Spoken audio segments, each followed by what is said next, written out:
Olá pessoal, tudo bem? Sejam bem-vindos aqui a mais um vídeo do canal, mais um vídeo que vai para a nossa playlist de videoaulas sem transferência de calor por convecção. Hoje a gente vai falar, dar uma continuidade na parte de convecção interna. A gente falou sobre correlações convectivas para escoamentos internos em tubos circulares. Todas as equações que a gente mostrou até agora, até o vídeo passado, falam de escoamentos em tubos circulares. Agora a gente vai falar qual que é, como é que a gente resolve para escoamentos em tubos não circulares. Para esse caso aqui agora, a gente está pensando, né? Até agora, como eu falei, se você corta a seção transversal aqui desse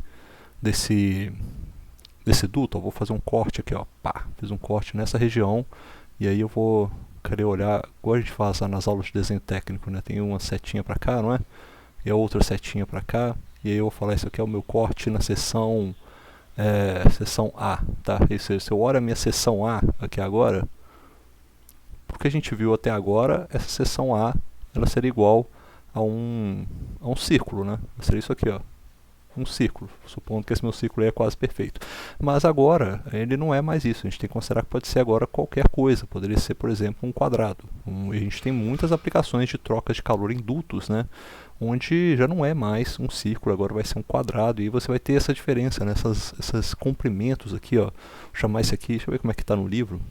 Ele chama, acho que a parte de cima, esse aqui, ó, é A e B, ele chama dessa forma aqui, ó, chama de A, o comprimento A e o comprimento B, tá vendo, que seriam essas dimensões aí. Tem uma questão seguinte, tá? Eu já vou até soltar isso aqui para vocês imediatamente. Se o escoamento for turbulento, se a gente considerar que o escoamento é turbulento, não vai fazer tanta diferença se você calcula para um círculo ou se você calcula para uma seção retangular. Ou se a seção for de outra forma. A seção pode ser, por exemplo, a gente tem dados nas tabelas para seções que são um triângulo equilátero, como isso aqui, ó. Tem um triângulo equilátero, também tem dados para se calcular isso daí. Não faz diferença se for um duto com seção transversal circular, triangular, retangular. Se o escoamento é turbulento, não faz tanta diferença. Como eu falei, a turbulência, a partir do momento que ela existe, ela domina a física, não interessa, ela vai ser o parâmetro dominante. E essas questões mínimas, né, de diferença de mínimas, como por exemplo uma geometria, um efeito geométrico, por exemplo, pequeno, ele não tem tanta influência mais no escoamento, porque a turbulência ela vai misturar tudo que está ali dentro, né? E acontece que é o seguinte, se você tiver um escoamento turbulento, não tem que se preocupar muito com isso aqui. O que você vai ter que calcular é o seu número de Reynolds, tá? Você vai precisar calcular, se for para essa seção, esse tipo de seção não circular de um tubo, você vai ter que calcular o seu número de Reynolds. O número de Reynolds continua sendo, deixa eu voltar aqui, isso aqui eu peguei errado, o seu número de Reynolds continua sendo isso aqui, ó, Reynolds D, ele é igual à velocidade média vezes o D dividido pela viscosidade cinemática, certo? Só que agora, se a sucessão não é mais circular, o que é esse D? Passa a ser aquele diâmetro hidráulico, né, que a gente vê ele nas aulas de mecânica dos fluidos, que é igual a 4 vezes a área molhada dividido pelo perímetro molhado. Você lembra isso aqui, ó, a área da seção transversal dividido pelo perímetro molhado. Essa definição aí, ó, você vai calcular ela e calcular uma área aqui de um fluido que está passando dentro dessa seção retangular aqui é fácil, calcular uma área dentro desse triângulo aqui também é fácil, calcular o perímetro também é fácil, só vai calcular isso aí, encontrar o diâmetro hidráulico e aí você coloca no número de Reynolds. Se o número de Reynolds for turbulento, valendo também a mesma condição que a gente falou, né? O número de Reynolds tem que estar acima de 2300 para ser considerado turbulento. É Reynolds turbulento, você não precisa se preocupar, você vai pegar esse diâmetro hidráulico e vai usar as equações que a gente utilizou até agora para dutos circulares. Você vai calcular isso aqui e vai utilizar, por exemplo, a equação de Ditos-Boelter, por exemplo, para calcular o número de Nusselt, tá? Achou o número de Nusselt, já achou o coeficiente de transferência de calor, calcula qual é a troca de calor que está tendo, enfim, é isso daí. Para turbulência não tem muito o que se falar nesse caso. Você só vai ter que se lembrar de você usar sempre o diâmetro hidráulico para os seus cálculos. Então isso aqui, ó, que eu escrevi até agora, vale se escoamento for turbulento. Se ele não é turbulento, vocês lembram como é que foi feito para escoamentos laminares, que a gente fez lá, isso aqui vale não só para a região de comportamento desenvolvido, vale as mesmas conclusões para a região de entrada, vai valer tudo. Só tem que se lembrar que o diâmetro agora é o diâmetro hidráulico, é só isso que tem que muda. Se o escoamento é laminar é um pouco diferente, vocês lembram que a gente tem correlações para a região de entrada, a gente tem aquela constante, né, quem sabe, se escoamento for laminar, como é que fica a nossa solução? A gente sabe que o número de Nusselt ele é igual a 4,36, se for o caso que a gente conhece, que é o caso de fluxo de calor constante, e ele é igual, número de Nusselt, D é igual a 3,66, se for o caso da temperatura na superfície igual a uma constante, beleza? Isso aí é uma determinação que nós temos, já nós chegamos a esses valores resolvendo, né, as equações, até botei aqui em cima para a gente lembrar, resolvendo a equação da energia, e a gente já tinha resolvido a equação da quantidade de movimento e conservação da massa também, ou seja, resolvendo a hidrodinâmica do problema, e depois resolvendo a parte termodinâmica, nós encontramos os perfis de velocidade, o perfil de velocidade ao longo da seção transversal, e aí encontramos os perfis de temperatura na seção transversal, e aí a gente foi resolvendo, integrando, e chegou na formulação final, que nos dá esse valor de 4,366 para o número de Nusselt. Isso aí a gente chegou nisso, né? Chegamos nessa resolução final. Ou para cada caso, 4,36 para o caso de fluxo de calor constante, 3,66 para o caso de temperatura de superfície constante. A gente foi resolvendo aí essas fórmulas, integrando as fórmulas aí as equações de massa, quantidade de movimento e energia. A gente teria que fazer a mesma coisa agora, se a gente fosse fazer para os tubos não circulares. Sorte a nossa que a gente já fez essas contas, né? Essas contas já foram realizadas, e esses valores aqui, ó, que valem para tubos não circulares, eles já foram identificados, eles estão lá no livro, tá? Se você for agora, se seção tubular for não circular, olha, não circular, os dados estão na tabela, deixa eu ver o nome daqui, tabela 8.1. Tabela 8.1. É lá que você vai encontrar os dados. Eu vou mostrar para você essa tabela 8.1. Ela está aqui, mas ela também está no livro do Kaiser Crawford, tá? A mesma coisa, simplesmente recolocou esses valores aqui. Eles foram feitos a partir disso. Vocês vão ver aqui, ó. Quer ver? Você pode... Eu acho que vai falar aqui, quer ver? Para o caso, ele está explicando, só para o caso de escoamento turbulento, você pode utilizar as correlações da seção 8.5, que é o que a gente viu até agora, aquelas correlações turbulentas, né? Para os números de Prandtl. Tem uma coisa que eu vou comentar daqui a pouco, que é isso aqui, ó, a parte de falar que a convecção, ela não é a mesma, né? No caso que se a gente tiver uma seção circular, pela própria simetria do problema, você acaba tendo simetria também, a questão de ser a simetria radial, né, nesse caso. Ela não tem diferença na troca de calor ao longo da direção θ, ou seja, nessa direção aqui, ó. Se eu botasse uma direção aqui, ó, por exemplo, direção θ, né, uma direção de ângulo, uma direção assim, rotacionando ao longo dessa seção transversal, não tem variação da transferência de calor, tá? A transferência de calor ela é a mesma, mas se eu faço a mesma coisa aqui, ó, a minha troca de calor ao longo do perímetro ela vai variar. Eu posso ter mais troca de calor aqui, ó, vou ter uma troca de calor talvez maior aqui do que eu teria aqui. E na verdade acontece isso, né? A minha troca de calor aqui, por exemplo, pode ser diferente nessas duas regiões. E isso realmente acontece. Para escoamentos em dutos, tá? Essa troca de calor perto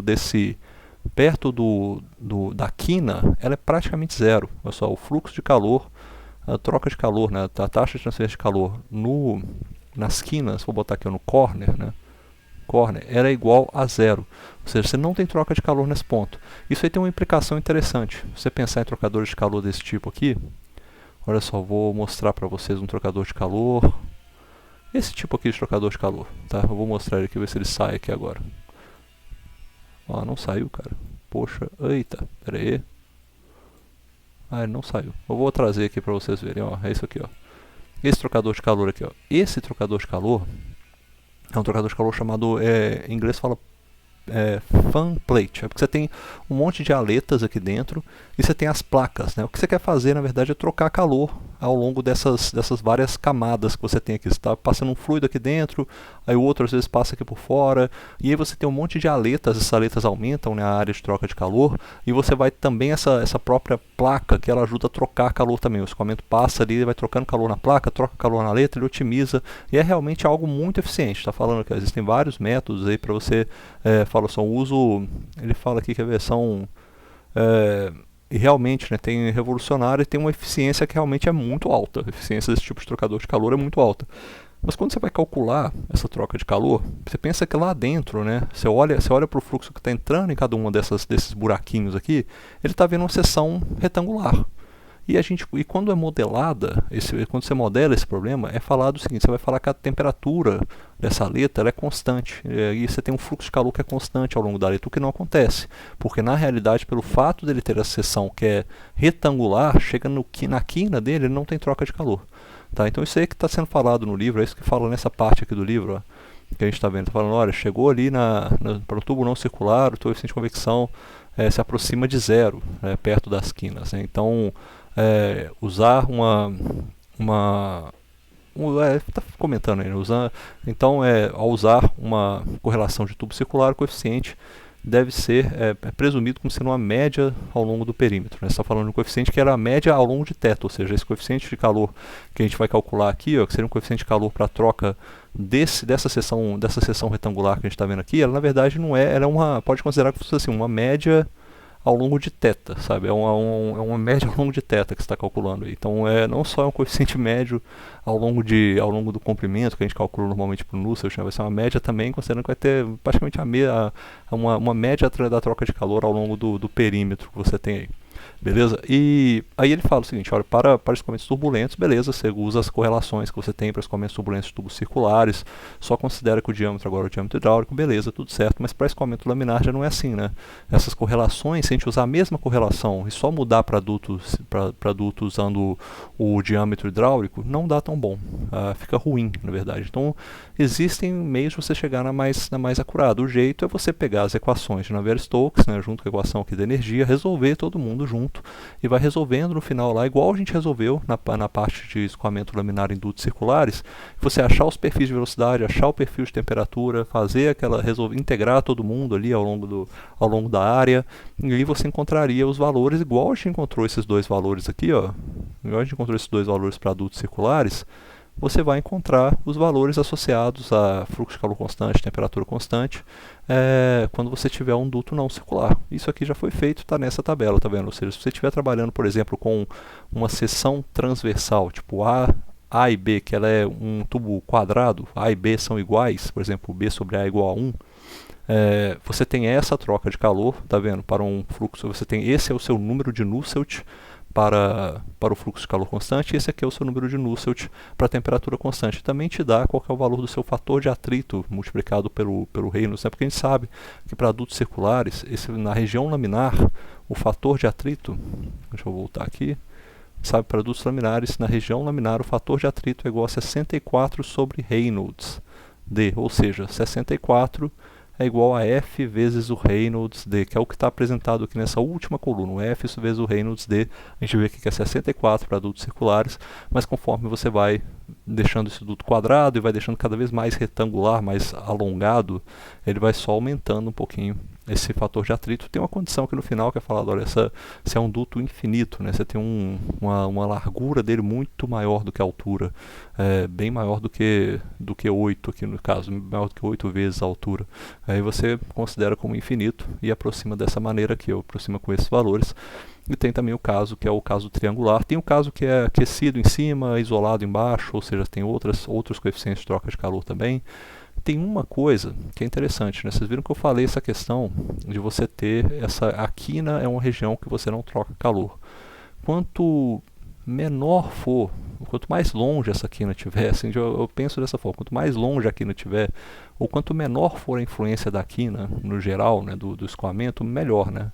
Então, assim, quanto mais você aumenta esse B, você vê que a sua a sua troca de calor vai só aumentando, ou seja, como se a sua quina começasse a ficar mais longe, você vai ter uma região ali interna, né? Você pegar esse aqui que tem o B sobre A igual a 2, essa parte aqui, ó, você vê que tem uma região ali interna do escoamento que ela é bem grande, né? Que ela permite bastante troca de calor, e a quina está bem isolada lá nos cantinhos, não influencia mais tanto não influencia mais tanto essa queda de troca de calor, né, que a gente teria, ou seja, quanto maior o valor de B sobre A, melhor a troca de calor que você tem, porque você tem menos influência das quinas, tá? E, enfim, é isso aí, e vale para os dois casos, é tanto o fluxo de calor constante quanto a temperatura constante. Você acaba tendo também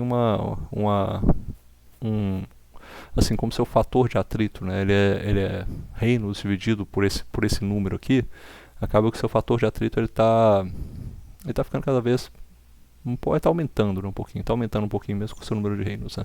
Mas você consegue ter realmente uma uma troca melhor de calor quanto as suas quinas influenciam menos o seu escoamento laminar. Beleza? Então fica aí. Esses são os recados finais dessa aula. A gente tem, se você estiver trabalhando com um duto que é não circular, a primeira coisa é pegar o seu escoamento, calcular o diâmetro hidráulico, verificar o número de Reynolds. O número de Reynolds deu maior do que 2.300, você vai lá e usa as correlações turbulentas mesmo. Trata como se fosse um escoamento turbulento, só que com o diâmetro agora é o diâmetro hidráulico. Se é um escoamento laminar, você pode usar as correlações que estão dadas aqui, ó, que são valores constantes. É só você avaliar qual que é a sua razão de B sobre A, ou se a forma é um triângulo, avaliar as condições de troca de calor que você tem, avalia elas e aí você coloca esse seu número de Nusselt conforme está dado aqui no problema, beleza? Então fica aí essa definição, espero que vocês tenham gostado da aula. E, bom, na próxima aula a gente fala sobre tubos, são tubos anulares, isso a gente vai ver, vai ser bem interessante também. Um abraço.